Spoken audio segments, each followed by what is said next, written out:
Ce matin, on se prépare, on range tout et on prend la direction du Mont-Saint-Michel. Dehors, il fait froid, presque il pleut. Donc, qu'est-ce qu'on va faire? Un gâteau au chocolat. On va laisser refroidir et on va préparer les moules. Dans ces moules-là. Et puis, on va préparer les petits carrés de chocolat pour mettre dans chacun les petits gâteaux. On met les petits carrés de chocolat à l'intérieur au milieu.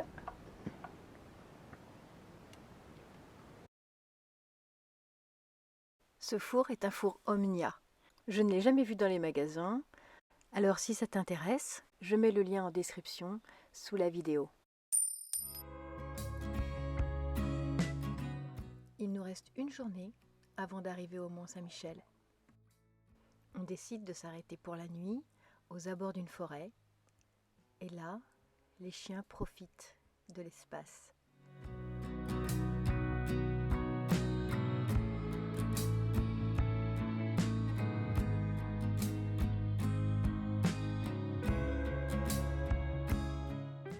Et on reprend la route.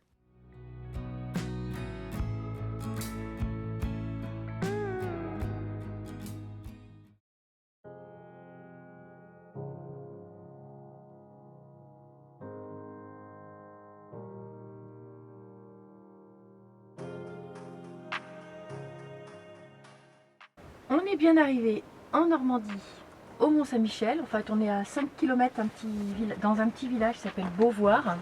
Tout près d'ici, il y a une voie verte qu'on peut emprunter pour aller jusqu'au Mont-Saint-Michel. Donc ça fait 5 km, donc on va marcher ces 5 km pour aller visiter le mont.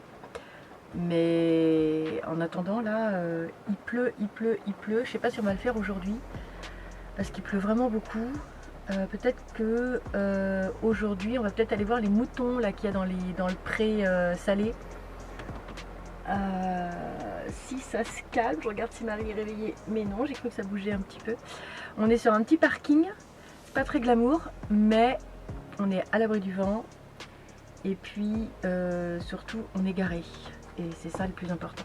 J'ai sorti Tao, elle aime pas du tout être sous la pluie, donc elle a fait ses petits trucs qu'elle avait à faire et elle y est rentrée vite fait. Donc on va ranger, hein. Et ensuite je vais faire un pain avec la farine que j'ai acheté au moulin hier. C'était trop mignon ce petit moulin. Et le meunier vend plein de farine. Quand c'est comme ça, je récupère l'eau de pluie pour laver la vaisselle, se laver les mains. C'est assez pratique. Comme là, j'avais plus beaucoup d'eau dans la cuve, et ça tombe bien qu'il pleuve. Il faut bien profiter des avantages de la pluie.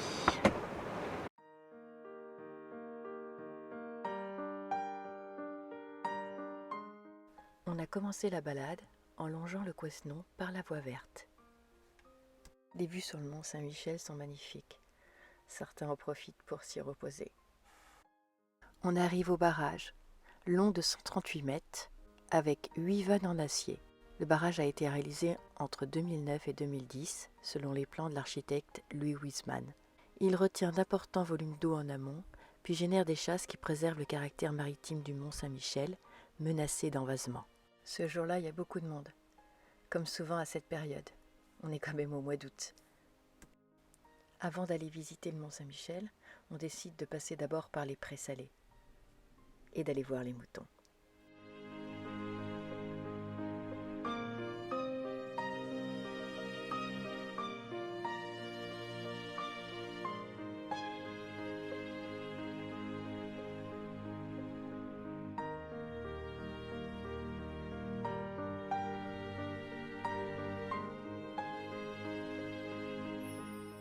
Avant d'aller visiter le mont Saint-Michel, on a décidé d'en faire le tour.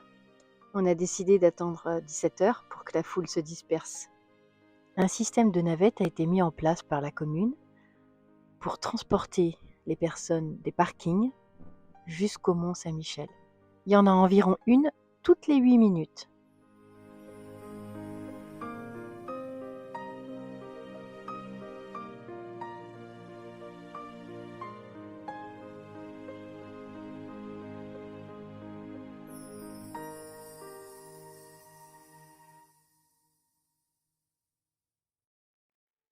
Arrivé sur place, on se rend vite compte que même après 17 h, il y a encore du monde, mais vraiment beaucoup de monde.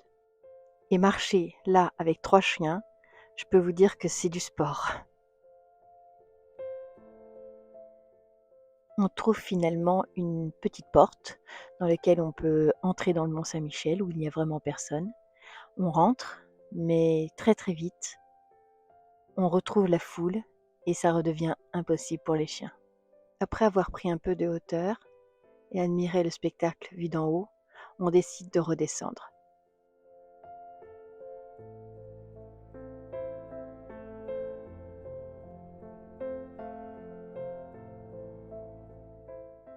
La visite du Mont Saint-Michel s'arrêtera là pour nous.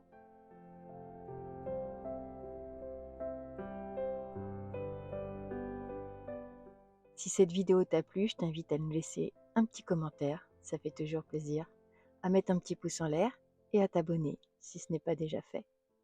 Mais surtout n'oublie pas, aime, ose et voyage.